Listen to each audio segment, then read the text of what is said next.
Assalamualaikum warahmatullahi wabarakatuh. Halo semuanya, apa kabar? Semoga semuanya selalu dalam keadaan sehat ya.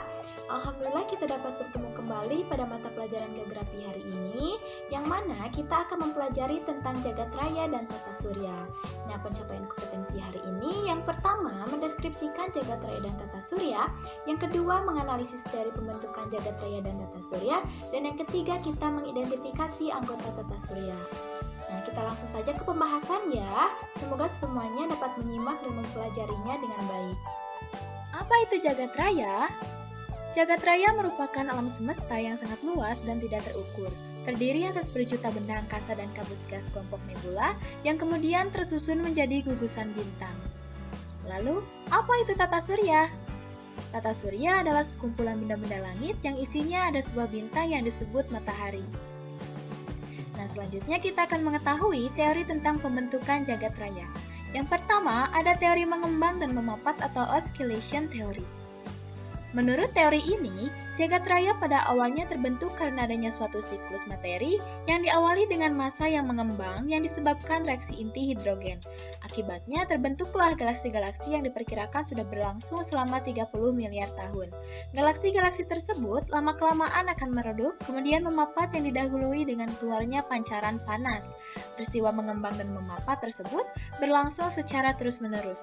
Teori ini disebut juga teori ekspansi dan kontraksi. Kedua, ada teori keadaan tetap atau steady state theory. Teori ini menyatakan alam semesta tidak memiliki awal dan tidak memiliki akhir. Alam semesta tetap sama sepanjang waktu. Teori ini diusulkan oleh Sir Fred Hoyle. Ia mengatakan alam semesta tidak terbatas dalam waktu dan memiliki kondisi yang sama dengan sebelumnya dan sekarang. Menurutnya, tidak ada galaksi baru yang terbentuk. Namun, teori ini memiliki banyak celah. Sebagai contoh, ketika teori ini mengatakan alam semesta tidak berubah dalam waktu, ada bukti alam semesta berkembang dan bintang baru lahir. Yang ketiga, ada teori ledakan atau the Big Bang Theory. Nah, menurut teori ini, pembentukan alam semesta terjadi sekitar 13.700 miliar tahun yang lalu. Menurut George Lemaitre, dahulu terdapat galaksi-galaksi yang saling berdekatan. Galaksi-galaksi berasal dari massa tunggal yang menyimpan suhu dan energi yang besar. Hal ini menimbulkan ledakan yang maha dahsyat hingga menghancurkan massa tunggal tersebut. Akibat ledakan tersebut, banyak materi yang terlontar ke segala penjuru semesta dalam bentuk serpihan-serpihan. Inilah asal mula terbentuknya jagat raya. Nah, selanjutnya kita akan mengetahui tentang teori pembentukan tata surya. Yang pertama ada teori kabut nebula. Teori ini dikemukakan oleh Immanuel Kant, ahli filsafat Jerman tahun 1755, dan Pierre-Simon de Laplace, ahli astronomi Prancis tahun 1796. Kedua orang tersebut tidak saling mengenal, namun demikian pendapatnya tentang terjadinya tata surya memiliki kesamaan. Lantaran kesamaan pendapat itulah, maka kemudian pendapat kedua orang tersebut disatukan menjadi teori kabut nebula Kant-Laplace. Teori ini sering disebut pula dengan teori kabut, yang oleh Laplace disebut nebular hypothesis. Isi teorinya antara lain matahari dan planet-planet yang menghuni tata surya berasal dari kumpulan kabut yang bulat, kemudian berputar dan berpijar. Akibat perputarannya, sebagian dari massa kabut tersebut terlepas dari membentuk gelang-gelang kabut yang selanjutnya berubah membentuk gumpalan kecil dan membeku menjadi planet, satelit serta benda-benda lainnya. Lalu ada teori pasang surut. Teori ini dikemukakan oleh James dan Jeffrey dari Inggris 1917. Isi teorinya, matahari yang ada sekarang sudah ada sebelumnya. Kemudian pada suatu saat ada sebuah bintang melintas pada jarak yang tidak terlalu jauh dari matahari. Akibatnya terjadi peristiwa pasang naik pada permukaan matahari maupun bintang itu, sehingga sebagian dari massa matahari tertarik ke arah bintang mirip lidah raksasa. Pada saat bintang menjauhi matahari, sebagian dari massa yang tertarik itu jatuh kembali ke permukaan matahari dan sebagian lagi terhambur ke ruang angkasa. Di sekitar matahari menjadi planet-planet dan benda langit lainnya.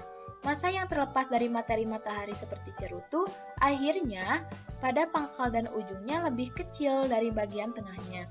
Hal itu terjadi karena ketika bintang raksasa itu jatuh dari matahari, materi yang tertarik sedikit atau kecil, sedangkan ketika di tengah-tengah materi matahari yang ditarik ukurannya besar. Gumpalan-gumpalan gas dari matahari itu kemudian mendingin dan membentuk planet-planet. Planet-planet yang dekat dan yang jauh dari matahari ukurannya kecil-kecil, sedangkan yang di tengah-tengah membentuk planet-planet yang besar ukurannya seperti Jupiter dan Saturnus. Selanjutnya ada teori planetesimal. Teori ini dikemukakan oleh Moulton, ahli astronomi, dan Chamberlain, ahli geologi dari Amerika Serikat tahun 1900. Isi teorinya, matahari merupakan salah satu dari bintang-bintang yang jumlahnya sangat banyak.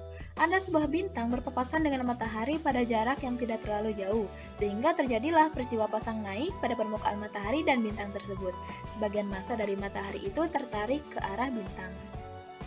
Lalu, selanjutnya ada teori bintang kembar. Teori ini dikemukakan oleh Lyttelton, seorang astronom Inggris tahun 1930. Isi teorinya, awalnya matahari merupakan bintang kembar yang satu dengan lainnya saling mengelilingi. Pada suatu masa, melintas bintang lain dan menabrak salah satu bintang kembar tersebut, kemudian menghancurkannya menjadi bagian-bagian kecil yang terus berputar dan mendingin menjadi planet-planet yang mengelilingi bintang tetap bertahan, yaitu matahari.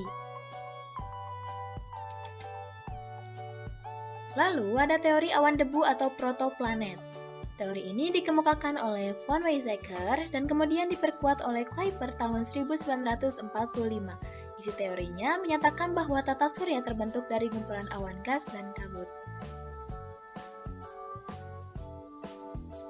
Selanjutnya, kita akan mengetahui anggota tata surya.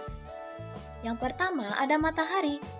Matahari adalah bintang yang menjadi pusat tata surya kita, merupakan bola pijar yang menghasilkan cahaya sendiri dan tersusun dari gas hidrogen dan helium. Selanjutnya ada planet. Planet adalah benda angkasa yang tidak memancarkan cahaya sendiri. Planet memantulkan cahaya yang diterima dari matahari, dan bergerak mengelilingi matahari dengan kecepatan dan lintasannya masing-masing. Yang ketiga ada satelit. Satelit adalah benda langit yang mengelilingi suatu planet. Meski tidak semua planet memiliki satelit, jarak rata-ratanya lebih besar dari kawasan Roche planet. Yang keempat ada komet. Komet adalah benda angkasa yang beredar mengelilingi matahari, bercahaya seperti bintang, bagian tengahnya bercahaya terang dan berekor panjang yang menyerupai kabut. Ekor planet sangat panjang dan arahnya selalu menjauhi matahari. Lalu yang kelima ada meteorit.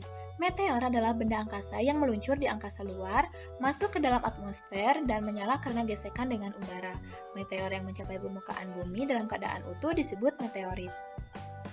Dan yang terakhir ada asteroid. Asteroid adalah benda langit kecil yang beredar mengelilingi bintang pada orbit masing-masing. Asteroid komposisinya menyerupai planet terestrial. Bagaimana? Apakah semuanya sudah mempelajari materinya? Jika sudah, langsung saja ya kita ke sesi diskusi. Silahkan jika ada pertanyaan bisa langsung disampaikan di sini atau menggunakan voice note. Assalamualaikum warahmatullahi wabarakatuh. Nama saya Nabila. Izin bertanya, Bu, apakah perbedaan jagat raya dan tata surya? Terima kasih. Wassalamualaikum warahmatullahi wabarakatuh. Oke, jadi sudah ada yang bertanya nih, kata Nabila, apa sih perbedaan jagat raya dan tata surya? Nah, jadi jagat raya itu merupakan ruang yang maha luas tempat semua benda-benda langit berada. Artinya mencakup secara keseluruhan. Sedangkan tata surya adalah satuan keluarga matahari, yakni planet-planet dan anggotanya yang mempunyai orbit mengelilingi matahari. Bagaimana Nabila, apa sudah mengerti? Nah, selanjutnya Ibu yang akan bertanya pada kalian ya. Siapa yang mengemukakan teori bahwa tata surya terbentuk dari gumpalan awan gas dan debu? Yang menyimak materi dari video tadi pasti tahu jawabannya. Ayo, siapa yang mau jawab? Assalamualaikum warahmatullahi wabarakatuh. Nama saya Gina. Saya ingin menjawab. Teori tersebut dikemukakan oleh von Weizsäcker dan diperkuat oleh Kuiper. Nah, benar sekali ya jawaban dari Gina. Jadi yang mengemukakan teori bahwa tata surya terbentuk dari gumpalan awan gas dan debu adalah von Weizsäcker yang kemudian diperkuat oleh Kuiper. 100 untuk Gina.